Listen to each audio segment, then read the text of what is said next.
Je suis ravie de vous accueillir aujourd'hui pour un webinaire sur les outils collaboratifs et l'efficience. Et je laisserai donc la parole juste après à Sophie Desbarres.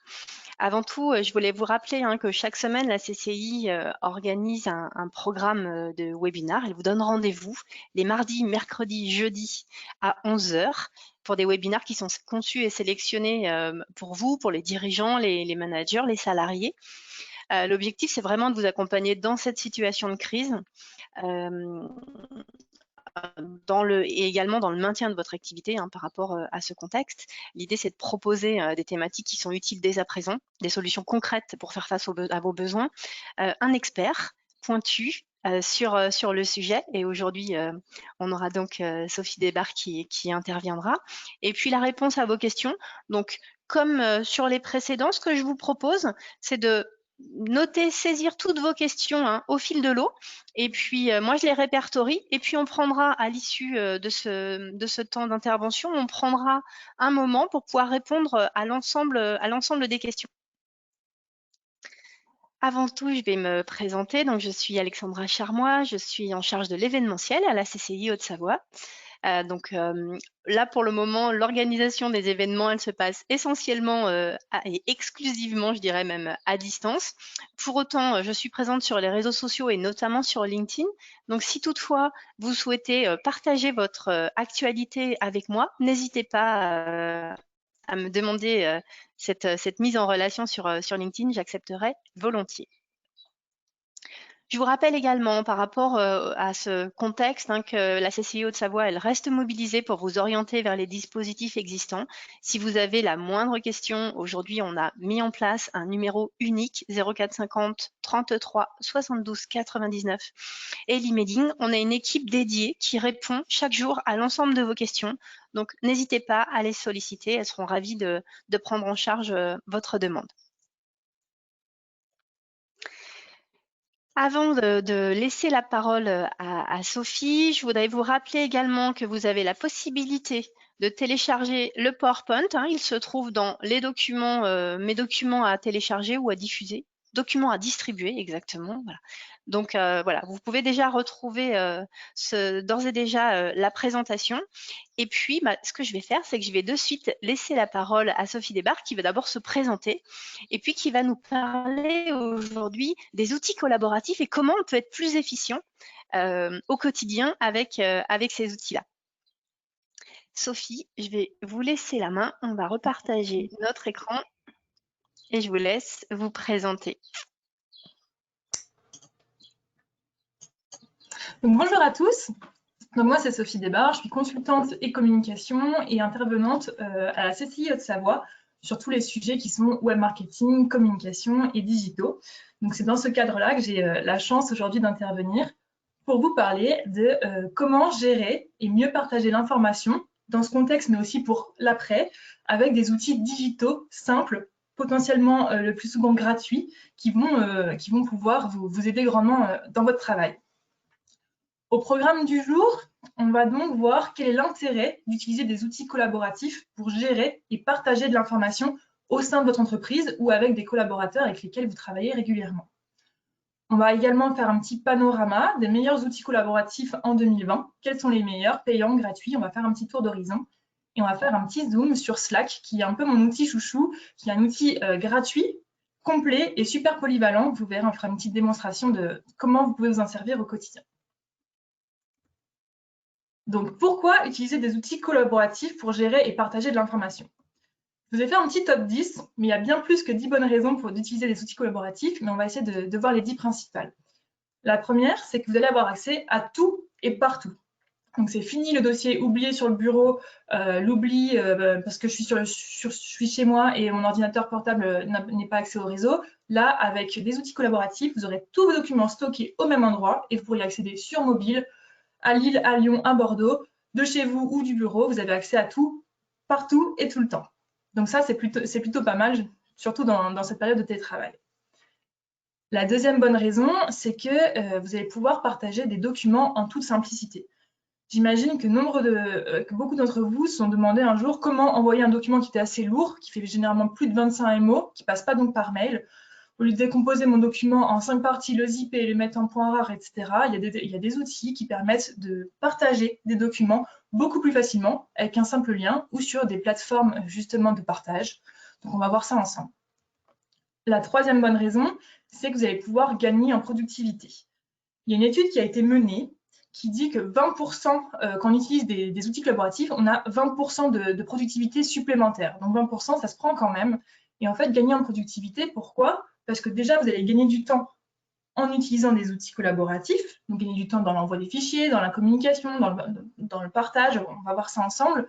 Et aussi, vous allez avoir tous les documents qui vont être stockés et regroupés au même endroit. Donc, on n'est plus obligé de rechercher dans toute sa liste de mails, dans ses pièces jointes, etc.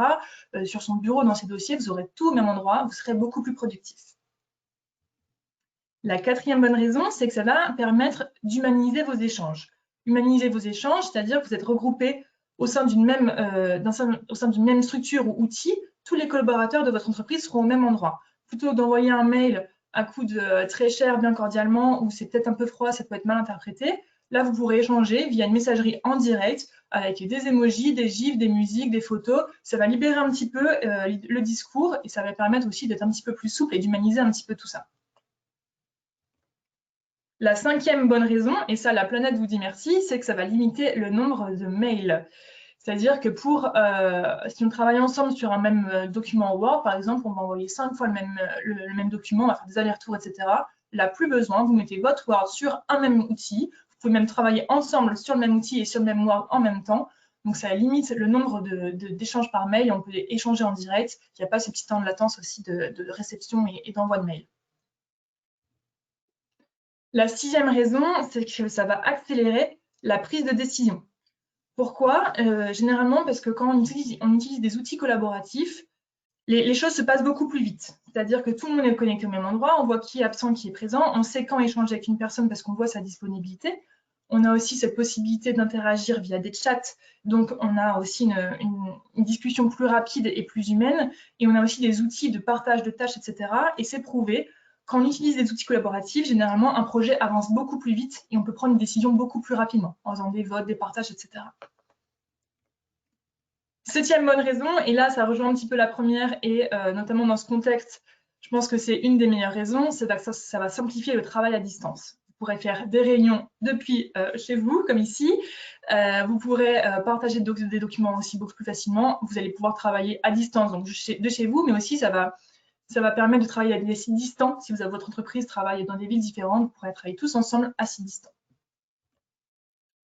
La huitième raison, ça va être d'avoir la possibilité d'être au courant de toute l'actu, de tout ce qui se fait dans votre entreprise. Généralement, on envoie un mail, on oublie une personne dans la boucle et on dit « Ah mince, attends, j'étais oublié dans la boucle, on renvoie le mail, etc. » Là, il n'y a plus cette raison-là. On a un endroit où on est tous sur le même groupe, on a tous l'information en même temps et c'est aussi beaucoup moins formel, donc on aura aussi plus envie de partager des vidéos comme des vidéos, des photos, par exemple l'avancement d'un projet, de son open space, de la décoration de son bureau, etc. Ça sera beaucoup plus ouvert et on pourra être tenu plus au courant de l'actualité de son entreprise. La neuvième raison, qui est une raison aussi très importante, c'est que vous aurez la possibilité de travailler à plusieurs sur un document et ce en même temps. Donc un document Word, un document Excel, un document PowerPoint. Vous allez pouvoir collaborer ensemble sur le même document. Donc on évite les V1 et les V40 à la fin. On a un seul et même document, on évite les envois par mail et on travaille tous ensemble dessus. On voit qui a fait quoi, quand, on peut commenter. Si quelque chose a été supprimé, on peut revenir en arrière, il n'y a pas de souci, mais en tout cas, on peut travailler ensemble et donc ça va accélérer aussi le travail. Et la dixième raison que je vous ai indiquée, c'est que ça va vous permettre de prioriser et organiser vos tâches. Il y a des outils qui vont vous permettre d'attribuer des tâches à des collaborateurs, de suivre l'avancement du projet. Donc, on n'aura plus besoin de faire toutes ces petites réunions pour dire qui fait quoi, on en est où, est-ce que les deadlines sont respectées.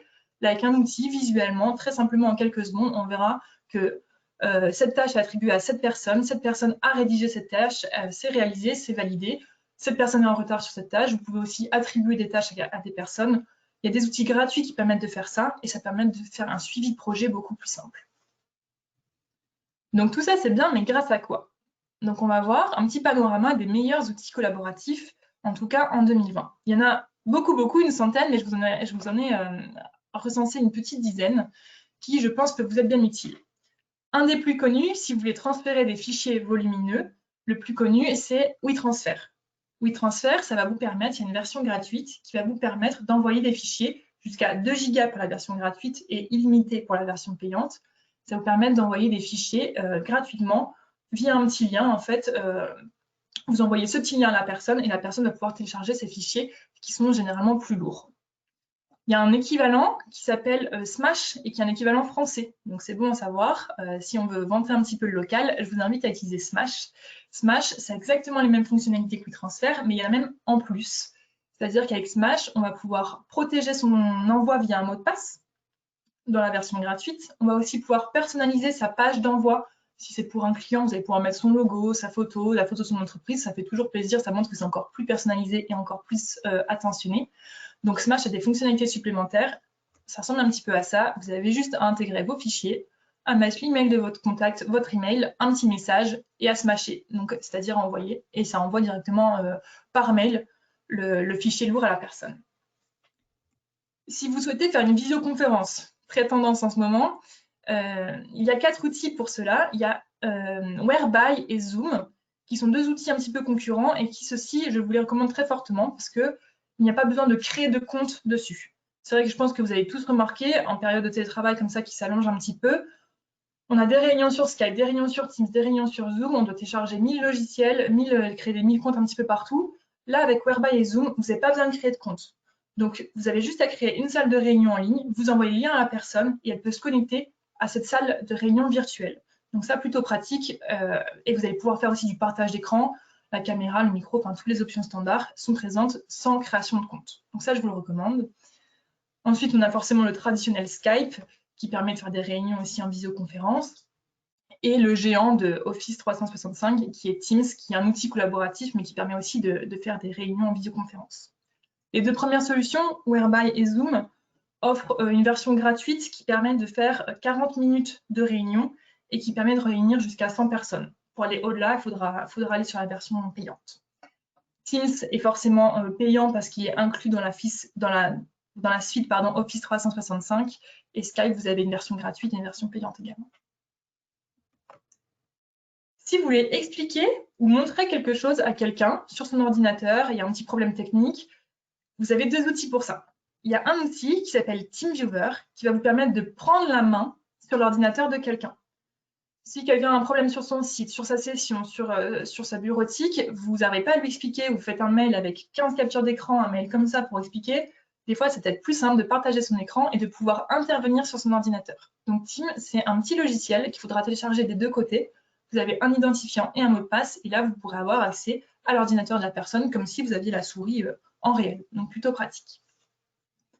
Un autre outil qui s'appelle Loom, donc là, c'est pas pour prendre la main sur l'ordinateur, mais Loom, c'est un petit logiciel qui va vous permettre d'enregistrer votre écran, votre voix en même temps et vous filmer en même temps. C'est sur 3 sources, l'écran, la caméra et l'audio. L'avantage de Loom, c'est que si on veut montrer quelque chose à quelqu'un, pareil, au lieu de faire un mail un petit peu compliqué, on va pouvoir filmer son écran et avec sa souris, on va pouvoir annoter, encercler des choses, montrer vraiment tout ce qui se passe pour dire si tu ne sais pas comment faire, clique là, puis clique là. La personne aura vraiment toutes les étapes avec la souris qui entoure les éléments. Et le gros avantage, c'est que la personne à qui vous allez envoyer cette vidéo n'a pas besoin de télécharger Loom. Il n'y a que vous qui avez besoin de télécharger. Ça va lui envoyer un lien où elle pourra mettre pause, la revoir plusieurs fois, partager, etc. Et c'est l'avantage, c'est que si vous ne pouvez pas être disponibles tous en même temps pour faire un partage d'écran, parce que c'est vrai qu'en ce moment, on a tous beaucoup de réunions en visio, on n'est peut-être pas forcément disponibles tous au même moment, Loom, ça permet d'enregistrer votre vidéo et vous l'envoyez à la personne, elle le consulte quand elle peut et quand elle veut. Donc ça, c'est pratique. Si je veux planifier une réunion, faire un sondage, planifier un événement, je peux utiliser Doodle. Doodle, ça va me permettre très simplement, en quelques clics, d'indiquer toutes les disponibilités de mes collaborateurs. Donc là, cette personne, Thomas, s'est connecté, il m'indique qu'il est disponible le 1er mai, le 3 mai, le 6 mai. Et je vais pouvoir voir, par exemple, que le 1er mai, tout le monde est disponible, donc je vais organiser ma réunion là. Là encore, ça évite les allers-retours mail, les allers-retours d'échange, genre « Ah bah moi je suis dispo, plus dispo, etc. » Là, visuellement, on comprend rapidement qui est disponible où et quand. Et vous allez pouvoir ajouter une petite option, c'est-à-dire que vous allez pouvoir connecter Doodle à votre Google Agenda ou à votre agenda Outlook. Et donc Doodle va pouvoir se remplir tout seul en fonction de votre agenda. Un outil un peu méconnu, parce qu'il est assez récent, c'est Paper. Paper, c'est une marque du géant Dropbox, qui est un outil de cloud. Et Paper, ça va me permettre de faire des brainstorming. Donc là, c'est un peu pour les plus créatifs en général. En fait, Paper, ça va m'ouvrir une grande feuille blanche où je vais pouvoir inviter des collaborateurs, personnes avec qui je travaille sur le projet. Et sur cette grande feuille blanche, on va pouvoir importer des galeries photos, des vidéos, des tâches, un agenda, des liens, etc. Et on va pouvoir tous travailler en même temps sur la même page, mais de manière un petit peu sympa visuellement, contrairement à un Word qui peut être un peu plus compliqué en termes de mise en page. Là, vraiment, ça va m'importer directement tous mes éléments. Mes vidéos vont se lire directement, mes PowerPoints, etc. C'est vraiment une page blanche que vous allez pouvoir moduler en fonction de ce que vous souhaitez et qui va pouvoir lire tous vos médias en direct sur cette page. On peut mettre aussi des rappels, des calendriers, des tâches. C'est vraiment hyper complet. Donc, plutôt pas mal si vous voulez faire un brainstorming ou même une prise de notes. Vous pouvez tous prendre les notes en même temps sur cette page blanche et importer vos médias au fur et à mesure. Cette fois, si je veux faire du suivi de projet, une gestion de projet et partage de tâches, je vous recommande 2 outils. Le premier outil qui va être Trello. Trello, ça va me permettre, sous forme de tableau, donc c'est très visuel, de dire, bon, telle tâche est attribuée à telle personne, de faire un espace de stockage, un petit espace de chat. Je vais pouvoir en fait faire un suivi de projet et voir l'avancement de projet. Pareil pour Asana, qui est vraiment son concurrent, ils sont similaires en termes d'utilisation, mais là, c'est juste l'affichage qui diffère un petit peu. Donc là, on peut voir que pour la tâche site, c'est en cours. Le progrès, il est à peu près à la moitié. La date du rendu, elle est au 31 juillet. Elle est attribuée à 7 personnes. C'est vraiment un outil de suivi et partage de tâches. Les deux ont une version gratuite, il me semble, jusqu'à 15 collaborateurs. On peut s'inscrire gratuitement sur ces deux plateformes. Ensuite, il y a une version payante qui est proposée. Forcément, quand on parle outils collaboratifs, on va forcément parler des deux géants qui sont Office et Google. Donc Office, vous l'avez peut-être en entreprise, il y a la suite Office 365, où là, ça regroupe Teams, le fameux petit logiciel qui va vous permettre de parler en équipe, de faire des appels visio, de partager des documents, de travailler à plusieurs sur des Word, des Excel, des PowerPoint. Ils ont aussi Skype qui permet de faire des visios. Ils ont Yammer qui est un petit réseau social d'entreprise. Ils ont SharePoint, OneDrive qui est plus un espace de stockage de fichiers plutôt que stocker en interne sur son ordinateur. Vous allez pouvoir stocker dans le cloud. Donc tout ça, c'est avec la suite Office. Donc si vous avez la chance d'avoir Office, je vous conseille de l'utiliser. Comme ça, au sein d'une même entreprise, vous allez pouvoir tous partager les mêmes fichiers. Attention, la limite d'Office, c'est que sur Teams, par exemple, qui est l'outil collaboratif pour échanger, vous allez pouvoir échanger qu'avec des personnes qui sont dans votre entreprise. Il faut que vous ayez tous le même nom de domaine et la même adresse mail. Vous n'allez pas pouvoir échanger avec des clients. Donc, avec des clients, il faudra plus utiliser des outils de visioconférence, comme on a vu tout à l'heure, comme Zoom ou Whereby. Le géant Google, qui lui est un équivalent, mais pas vraiment, parce qu'on n'a pas ces outils de visioconférence et de chat, bien qu'il y ait un petit chat quand même d'importer, mais on a le Google Sheet, le Google Doc et le Google Slide, qui sont en fait des équivalents de Word, Excel et PowerPoint, et en ligne, stockés en ligne sur un espace qui s'appelle Google Drive. Et là, vous allez pouvoir collaborer, écrire tous en même temps sur un même fichier, partager un Excel, vous allez pouvoir partager et travailler en même temps sur un même fichier. Google Drive qui a une version gratuite, vous allez pouvoir stocker jusqu'à 15 gigas de fichiers, il me semble, et donc vous allez pouvoir travailler gratuitement ensemble sur des Word, des Excel et des slides. Généralement, c'est très plébiscité chez les étudiants. Quand on veut travailler sur un projet, on peut travailler tous en même temps là-dessus, gratuitement et facilement. Il vous suffit juste d'avoir une adresse Gmail. Et enfin, le petit outil que je voulais vous présenter aujourd'hui, qui est Slack. Pourquoi je vais vous parler de Slack? Parce que Slack, c'est un outil qui est polyvalent, compatible avec de nombreuses solutions. En fait, dans Slack, on va pouvoir importer du Zoom, du Google Drive, du Google Agenda. Il y a une centaine d'applications qu'on va pouvoir importer dans Slack. Et Slack, c'est parfait pour des personnes qui travaillent en groupe sur des projets communs ou pour une même entreprise, des personnes qui travaillent régulièrement ensemble. Je vais vous montrer à quoi ça ressemble pour que ça soit un petit peu plus concret pour vous. Hop là. Est-ce qu'on voit bien mon écran? Oui, c'est tout bon. Merci, Alexandra. Alors, Slack, ça se présente comme ça. Donc là, j'ai déjà créé un compte, mais on crée un compte en quelques clics. On a un espace de travail. Dans cet espace de travail, mon espace de travail pour le test ici, je l'ai appelé freelance. je vais pouvoir inviter des personnes. Donc cet espace de travail va regrouper toutes les personnes avec qui je travaille régulièrement. Ici, je vais pouvoir en fait avoir des canaux. Des canaux, c'est des sujets de discussion. Par exemple, je vais avoir un sujet de discussion qui est communication, comptabilité, général qui va tout regrouper, et je vais pouvoir créer des sujets de discussion à l'infini. Pour créer un sujet de discussion, j'ai simplement à faire le petit plus, créer un canal, et par exemple, si je veux parler sport, je mets n'importe quoi, je vais juste créer le canal sport. Je vais dire si mon canal est privé ou non. S'il n'est pas privé, tous les membres de mon groupe vont pouvoir voir cette discussion. Et si je le mets en privé, je vais pouvoir inviter des personnes spécifiquement, si je veux faire un groupe de discussion avec seulement 2-3 personnes de mon entreprise. L'avantage d'avoir ces petits canaux sur le côté, en fait, c'est que ça va vous permettre de ne pas mélanger tous les sujets de conversation. Plutôt qu'avoir un seul et même groupe avec tous les membres de mon entreprise où on va parler à la fois de la réunion du lundi, du travail à faire, mais aussi du badminton qu'on aimerait organiser, c'est un peu compliqué. Donc là, en fait, on crée des discussions, on s'y retrouve. La personne qui est intéressée uniquement par la communication, elle n'a qu'à se rendre sur le channel communication. Donc c'est vraiment des sujets de discussion. Tout est trié par sujet de discussion et c'est super pratique parce qu'on s'y retrouve.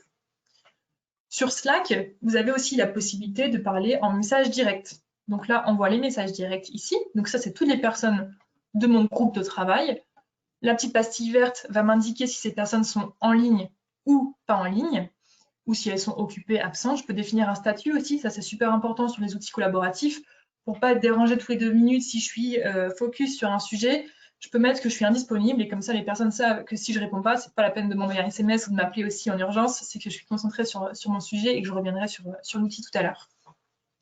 Donc là, dans les messages directs, je vais pouvoir parler en direct à une seule personne ou je peux créer un groupe de personnes. Je peux créer une conversation avec plusieurs membres de mon entreprise.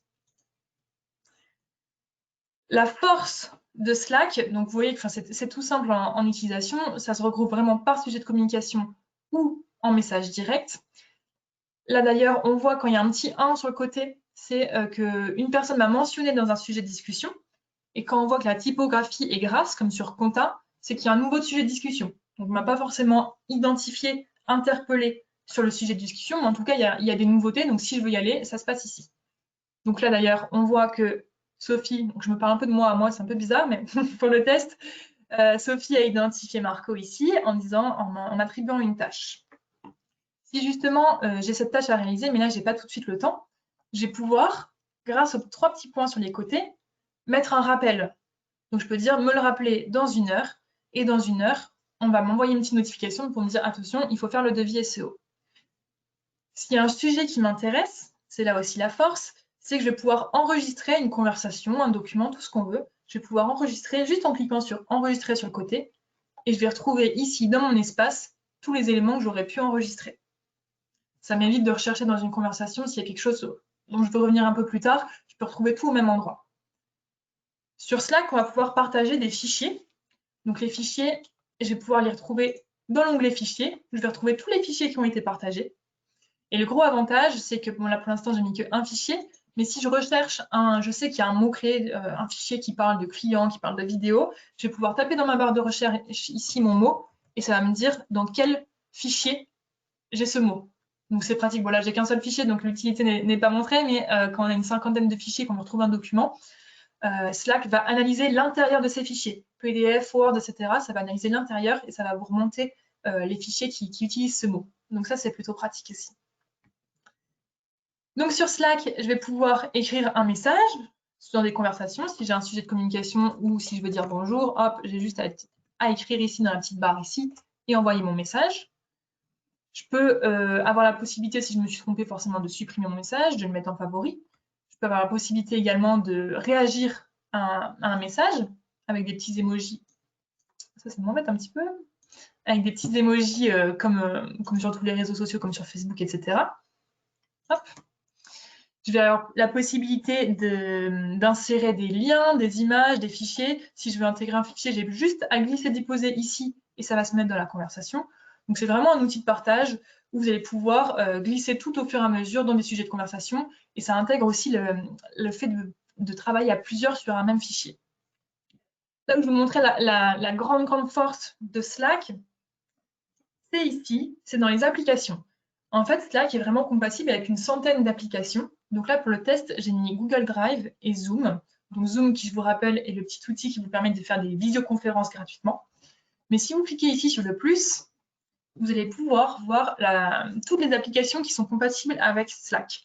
Donc on voit qu'on a Trello, justement ce petit outil qui permet de partager les tâches.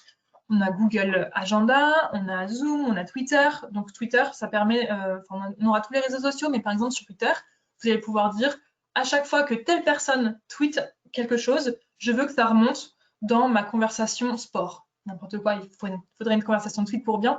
Mais comme ça, dès que la personne va faire un tweet, et ben moi, ça va me remonter automatiquement dans Slack. Donc ça peut servir aussi pour faire la veille, plutôt que s'égarer à dire qu'est-ce qui a tweeté quoi aujourd'hui. Je vais pouvoir remonter tous les sujets qui m'intéressent dans Slack. Et donc, sur un même outil, je vais avoir accès à tout. Donc ça, c'est vraiment génial. On retrouve aussi Asana, donc ce qui va permettre justement ce fameux partage de tâches. Dropbox, enfin OneDrive, c'est compatible aussi avec Office. On a du Gmail, on a un petit peu de tout. Et donc, pour faire simple, je vais vous montrer comment ça marche. Admettons, là, j'ai intégré Zoom. Si dans communication, je veux organiser une réunion qui va parler de la communication dans l'entreprise, donc je fais bien dans le sujet de conversation de communication, et si je veux faire un appel visioconférence, on voit que de base, Slack n'intègre pas cette fonctionnalité. Donc en fait, j'aurais juste à appeler ma petite application que j'ai importée ici dans Slack. J'ai juste à faire un petit slash et à cliquer sur Zoom, Entrée. Hop là. Et là, automatiquement, ça m'a lancé une page Zoom. Et si je clique sur rejoindre, je vais pouvoir rejoindre une réunion. Et tous les membres de mon sujet de communication communication vont pouvoir rejoindre aussi cette réunion et vont être avertis qu'il y a une réunion en cours. Donc super pratique. Également, là, j'ai mis Google Drive. Google Drive, si je mets juste un lien, donc là, je vous ai fait le test ici, j'ai copié-collé un lien qui était présent sur mon Google Drive, et ben automatiquement, Slack a reconnu que c'était un lien PDF dans Drive. Il me propose un aperçu. Si je clique dessus, je vais pouvoir accéder à la modification de ce document.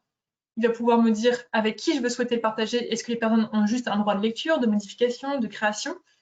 Et je vais pouvoir retrouver tous ces fichiers directement dans l'onglet Fichiers ici.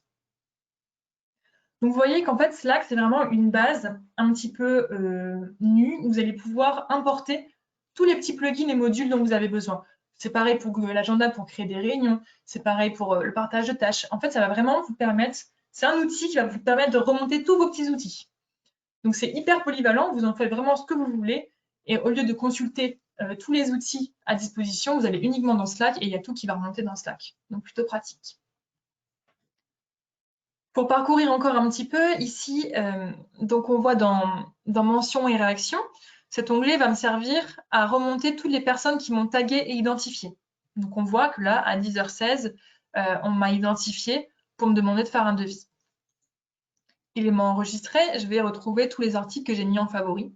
Donc par exemple, là j'ai remis en favori une to-do list qui a été partagée avec Google Drive.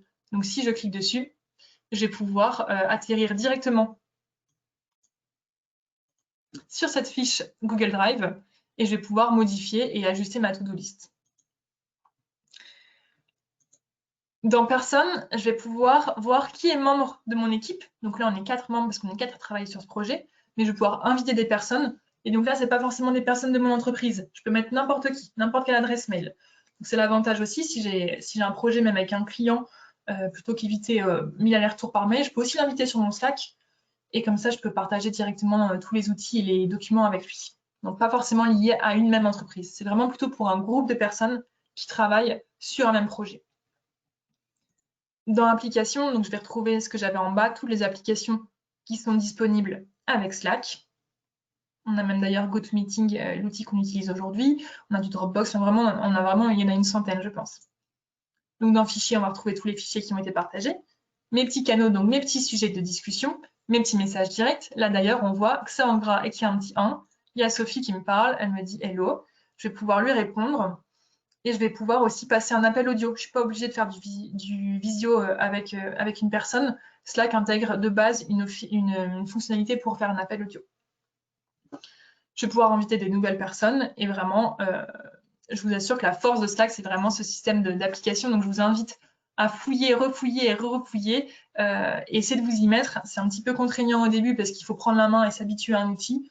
Et vous voyez que c'est vraiment tout simple. Il n'y a que des sujets de discussion, des messages directs. Et après, j'importe vraiment toutes mes applications. Je peux faire remonter mes mails, je peux faire remonter mon fil d'actualité Facebook. Je peux vraiment faire remonter un petit peu tout ce que je veux. Donc, c'est vraiment super. J'espère que ça vous a donné envie de découvrir Slack et de l'utiliser. Dites-moi si vous avez des questions et si vous l'utilisez déjà, si vous connaissez déjà, si vous utilisez des applications. Je suis curieuse de savoir ça. Et je suis disponible pour répondre à vos questions maintenant.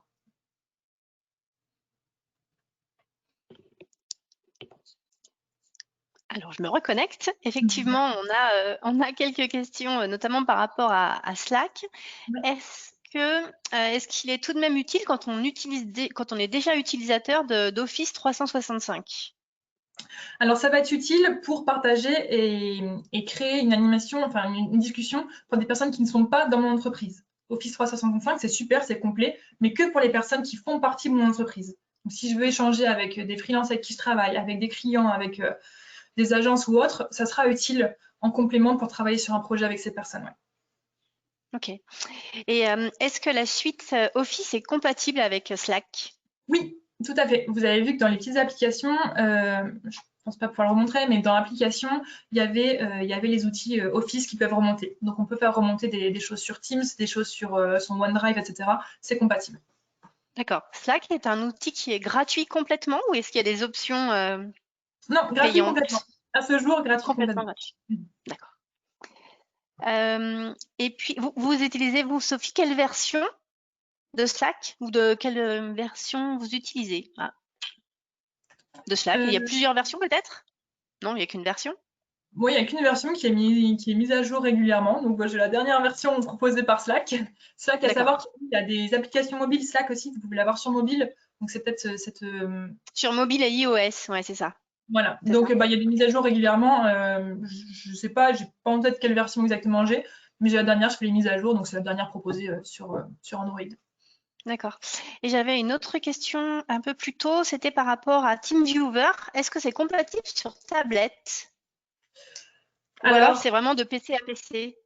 je pense que c'est uniquement de PC à PC. J'ai déjà essayé sur mobile, ça ne fonctionne pas. Et donc, je pense que tablette, ça ne D'accord. fonctionne pas non plus. Ça va être la même chose. Ouais, Ouais, d'accord. je pense que c'est que de PC à PC. Sur tablette, il existe par contre des applications qui sont payantes, par contre, qui permettent de faire ça, de prendre la main sur une tablette. D'accord. Très bien. Euh, quels sont... Hop, hop, hop. Alors, quels sont les avantages de Slack par rapport à Microsoft Teams? Alors, l'avantage, déjà, c'est que c'est gratuit et accessible à tous. Donc, il ne faut pas forcément payer Oui. une suite Office. Donc, ça, c'est l'avantage. Après, donc l'avantage, c'est gratuit. C'est comme je vous ai dit, vous pouvez travailler avec des personnes qui ne sont pas forcément dans votre entreprise. Et c'est la possibilité de pouvoir importer justement cette centaine d'applications. Vraiment, Slack est compatible avec quasiment tous les outils collaboratifs qui sont présents aujourd'hui, alors que Office et Teams, ça marche vraiment que avec les outils Office. Vous n'allez pas pouvoir importer forcément des outils extérieurs à Office, ils protègent un petit peu leur cocon. D'accord. Alors, on a une question complémentaire, je dirais, c'est alors du coup, c'est comme ce sont des outils qui sont gratuits. C'est quoi leur business model? Alors généralement, dans tout ce que je vous ai montré, c'est du freemium, ce qu'on appelle. Donc il y a une version gratuite et pour avoir des options supplémentaires, c'est payant. Sur Slack, leur business model, je pense que c'est plutôt les applications les applications qu'on peut plugger à Slack, les Google Drive, les Zoom, etc., qui les rémunèrent pour mettre en avant leurs services. Je sais qu'ils font aussi un petit peu de publicité. Donc, généralement, quand il y a de la pub, c'est vous le Ok, produit. c'est ça. Très bien. Et puis enfin, quelle est leur politique de la protection pour la protection des données sur Slack? Alors, je ne peux pas répondre exactement. Je sais qu'ils vantent leur protection des données et on peut sécuriser tout. Je sais qu'ils mettent ça en avant. Donc, j'imagine que c'est bien fait. Alors après, moi, je ne me suis pas plus renseignée que ça. Je fais toujours un petit peu attention quand même à ce que je mets. Je ne sais pas mettre du trop confidentiel. Mais en tout cas, je Oui, sais qu'ils partagent cette information et ils essayent de se vanter comme quoi, justement, ils font de la protection de données. Donc, à creuser, mais en tout cas, ils se vendent comme réglo là-dessus. non, très bien. Eh bien, écoutez, est-ce qu'on a encore d'autres questions? Non, on va avoir fait le tour des questions. Merci beaucoup, Sophie, pour cette intervention. C'était très intéressant. Ça nous permet aussi de découvrir ou de redécouvrir des outils qu'on utilise déjà. Donc, merci beaucoup. Merci à vous d'avoir été présent sur ce webinaire. Ce que je vous invite maintenant, c'est aussi peut-être à saisir et à nous faire part des thématiques que vous souhaiteriez voir traitées sur les prochains webinaires, puisque on les fait aussi bien évidemment en lien avec vos attentes. Je vais juste, je vais reprendre la main, remontrer mon écran. Voilà. Et donc sur les prochains webinaires qui vont avoir lieu, on redémarrera mardi prochain. Là où on abordera plutôt le marketing stratégique, c'est qui suis-je, je redéfinis vraiment la proposition de valeur de mon entreprise. Mercredi 6, on ira directement sur le fichier client, comment on le construit, on l'optimise, on l'organise. Et puis, on abordera plutôt un thème sur les réseaux sociaux le jeudi, avec comment Pinterest peut booster votre trafic client et votre notoriété, donc ce qui est plutôt intéressant aussi. Je voulais également vous dire que pour tout ce qui concerne les outils collaboratifs, il y a une formation qui est proposée par CCI Formation. Si toutefois vous souhaitez avoir plus d'informations, sachant qu'aujourd'hui avec la situation, hein, il y a des prises en charge qui sont possibles. Donc faites-moi un petit mail et puis moi je le ferai suivre à mes collègues qui gèrent la partie plutôt formation. D'ailleurs Sophie, c'est vous qui l'animez hein, cette formation-là. Voilà. Donc voilà, si vous voulez retrouver Sophie sur une formation en lien avec les outils collaboratifs, eh bien ce sera l'occasion de la revoir à ce moment-là. Je voudrais vous remercier. Je vous lancerai un petit sondage à l'issue de ce temps-là. Je vous remercie Sophie pour cette intervention. Vous remerciez vous parce que vous revenez également régulièrement pour les webinaires. Donc, je suis ravie qu'on ait ce réflexe et qu'on se voit 3 fois par semaine. C'est vraiment chouette. Donc, vous pouvez retrouver hein, le PowerPoint dès à présent. Vous pouvez le télécharger. Le replay, vous pouvez le retrouver également sur le site de la CCI. D'ici à ce qu'on se revoie la semaine prochaine en virtuel avec les webinaires, eh bien, je vous dis, prenez soin de vous et à très vite. Merci beaucoup. Merci à tous. Merci.